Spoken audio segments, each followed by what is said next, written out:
Ladies and gentleman, ಬಿಜೆಪಿಯಲ್ಲಿ ಯತ್ನಾಳ್ಗೆ demand ಅಪ್ಪೋ demand ಅನ್ನುವಂಥ ವಾತಾವರಣ. ಬೇರೆ ಯಾರಿಗೂ ಸಿಗದಷ್ಟು ಜನಬೆಂಬಲ, ಜನಪ್ರಿಯತೆ ಯತ್ನಾಳ್ ಅವರಿಗೆ ಸಿಗ್ತಾ ಇದೆ. ಹೋದಲ್ಲಿ ಬಂದಲ್ಲಿ ಸಹಸ್ರಾರು ಜನ ಯತ್ನಾಳ್ ಅವ್ರನ್ನ ವೆಲ್ಕಮ್ ಮಾಡ್ತಾ ಇದ್ದಾರೆ. ಯತ್ನಾಳ್ ಅವ್ರನ್ನ ವಾಪಸ್ ಬಿಜೆಪಿಗೆ ಬನ್ನಿ ಅಂತ ಒಕ್ಕೋರಲ ದನಿಯನ್ನ ಮೊಳಗಿಸ್ತಾ ಇದ್ದಾರೆ, ಕಹಳೆಯನ್ನು ಊದ್ತಾ ಇದ್ದಾರೆ.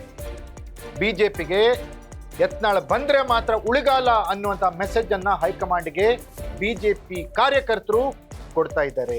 ಕೇಸರಿ ಕಲಿಗಳ ಆರಾಧ್ಯ ದೈವ ಅನ್ನುವಂತೆ ಯತ್ನಾಳ್ ಬಿಂಬಿಸಲ್ಪಟ್ಟಿದ್ದಾರೆ.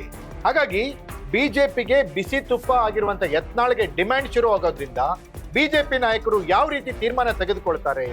ಇಂಟ್ರೆಸ್ಟಿಂಗ್ ಸ್ಟೋರಿ ಇದು. ನೆಲ ಜಲ ಭಾಷೆಗಾಗಿ ಪ್ರಾಮಾಣಿಕ ಪತ್ರಿಕೋದ್ಯಮ. ನಾನು ಹೇಮಂತ್.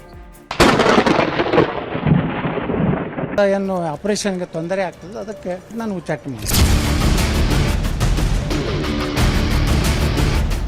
ವಿಜೇಂದ್ರ ರೋಲ್ ಏನಾರು ಆಗಬೇಕು, ಮತ್ತು ಉಪಮುಖ್ಯಮಂತ್ರಿ ಆಗಬೇಕು, ಮತ್ತಿಷ್ಟು ಪೂಜ್ಯ ತಂದೆಯವರಿದ್ದಾಗ ಲೂಟಿ ಮಾಡಿದ್ದು ಅದನ್ನೇ ಪ್ರಕ್ರಿಯೆ ಮುಂದುವರಿಸಬೇಕು. ಎಸ್ ವೀಕ್ಷಕರೇ, ಬಸನಗೌಡ ಪಾಟೀಲ್ ಯತ್ನಾಳ್ ಹೋದಲ್ಲಿ ಬಂದಲ್ಲಿ ಹಿಂದೂ ಮುಸ್ಲಿಂ ಪರವಾಗಿ ತಮ್ಮ ನಾಲಿಗೆಯನ್ನ ಹರಿಬಿಡುತ್ತಿರುವಂತಹ ವ್ಯಕ್ತಿ. ಬಿಜೆಪಿಯ ನಾಯಕ ಅಂತ ಹೇಳಿ, ಹಿಂದೂ ಹೃದಯ ಸಾಮ್ರಾಟ ಅಂತ ಹೇಳಿ, ಕೇಸರಿ ಕಲಿ ಅಂತ ಹೇಳಿ, ಹಿಂದೂ ಹುಲಿ ಅಂತ ಹೇಳಿ ಬಿಜೆಪಿ ಕಾರ್ಯಕರ್ತರ ಮನಸ್ಸಿನಲ್ಲಿ ಸ್ಥಾನವನ್ನ ಪಡೆದವರು. ರಾಜಕೀಯವಾಗಿ ತಮ್ಮ ಹಲವಾರು ಹೇಳಿಕೆಗಳಿಂದ ಸದಾ ವಿವಾದಕ್ಕೀಡಾಗ್ತಿದ್ದ ವ್ಯಕ್ತಿ ಯತ್ನಾಳ್. ಆದರೆ ಜನಪ್ರಿಯತೆಯನ್ನು ನೋಡಿದಾಗ ಯತ್ನಾಳ್ಗೆ ಇರುವಷ್ಟು ಜನಪ್ರಿಯತೆ ಸದ್ಯದಲ್ಲಿ ಬಿಜೆಪಿಯ ಯಾವ ನಾಯಕರಿಗೂ ಇಲ್ಲ ಅನ್ನುವಂತಹ ವಾತಾವರಣ ನಿರ್ಮಾಣವಾಗಿದೆ. ಯುವಕರಾದರೂ ಕೂಡ BY ವಿಜಯೇಂದ್ರ ಯುವ ಜನತೆಯನ್ನ ಸೆಳೆಯಲಿಕ್ಕಾಗಿಲ್ಲ. ಯಾವುದೇ ಒಂದು ಸ್ಪಷ್ಟವಾದಂತಹ ಬದ್ಧತೆ, ತತ್ವ, ಬಿಜೆಪಿಯ ಸಂಪ್ರದಾಯವನ್ನ ಮುಂದುವರಿಸಲಿಕ್ಕೆ ವಿಜಯೇಂದ್ರ ಅವರಿಗೆ ಆಗ್ತಾ ಇಲ್ಲ. ರಾಜ್ಯ ಸರ್ಕಾರದ ತಪ್ಪು ನಡವಳಿಕೆಗಳನ್ನ, ತಪ್ಪು ನಡೆಗಳನ್ನ ಸಮರ್ಥವಾಗಿ ಎದುರಿಸಲು ವಿಜಯೇಂದ್ರ ಅವರಿಗೆ ಆಗ್ತಾ ಇಲ್ಲ.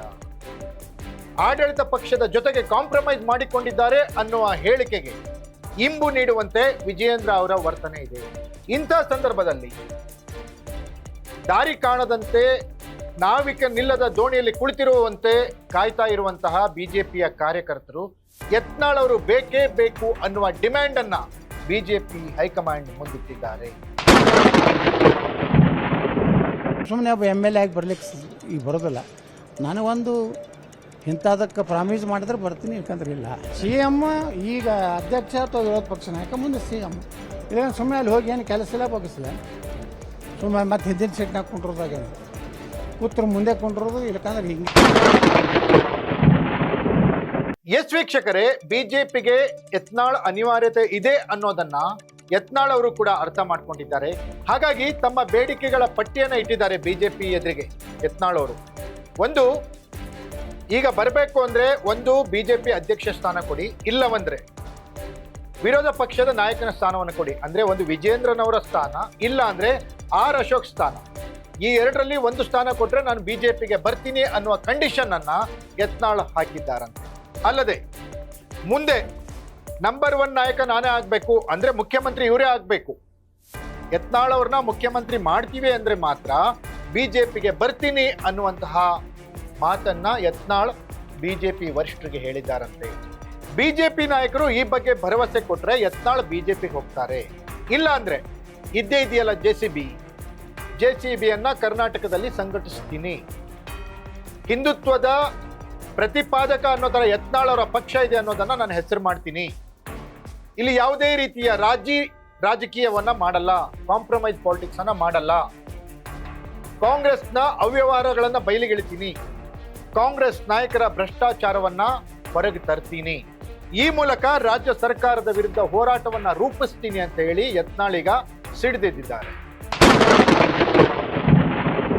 ಇವರು ಶಾಸಕರೆಲ್ಲರೂ ಕೂಡಿ ನಾವು ಏನು ನಮ್ಮ BJPಯ ಹೈಕಮಾಂಡ್ಗೆ ನಾವೆಲ್ಲ ಕೂಡಿ ಮನವಿ ಮಾಡ್ಕೊತೀವಿ, ಯತ್ನಾಳ್ ವಾಪಸ್ ತಗೋರಿ ಅಷ್ಟೇ ಹೇಳಿದ್ದಾರೆ. ನಾ ಅಂತ ಹೇಳಿ ನಾ ಎಲ್ಲಿಗೂ ಬರೋದಿಲ್ಲ, ಅವರಾಗಿ ಕರೆದು ನೀ ಹೇಳಿದ ಎಲ್ಲದಕ್ಕೂ ನಾವು ಒಪ್ಪಿಕೊಂಡಪ್ಪ ಬಾ ಅಂದ್ರೆ ಹೋಗ್ತೀವಿ, ನಾವೇನೂ ಒಪ್ಪಗೋದಿಲ್ಲ ಅಂದ್ರೆ ಬಿಡ್ತೀವಿ. ಆದ್ರೆ ಬಿಜೆಪಿಯ ನಾಯಕರಿಗೆ ಯತ್ನಾಳ್ ಅವರು ಹೊರಗಿದ್ರೆ ಬಿಜೆಪಿಗೆ ಸಂಕಷ್ಟ, ಬಿಜೆಪಿಗೆ ಲಾಭ ಸಿಗಲ್ಲ, ಯತ್ನಾಳ್ ಹೊರಗಿದ್ದಷ್ಟು ಬಿಜೆಪಿಗೆ ನಷ್ಟ ಆಗುತ್ತೆ ಅನ್ನೋದು ಕೂಡ ಬಿಜೆಪಿ ನಾಯಕರಿಗೆ ಮನವರಿಕೆಯಾಗಿದೆ.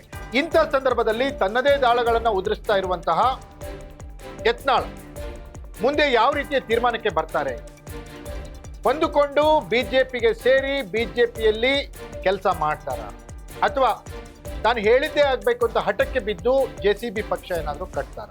ಇದೆಲ್ಲದಕ್ಕೂ ಕಾಲವೇ ಉತ್ತರಿಸಬೇಕು. ಇದಾಗಿತ್ತು ಎಕ್ಸ್ಕ್ಲೂಸಿವ್ ಸ್ಟೋರಿ. ನೆಲ ಜಲ ಭಾಷೆಗಾಗಿ ನೋಡ್ತಾ ಇರಿ ಫೋಕಸ್ ಟಿವಿ.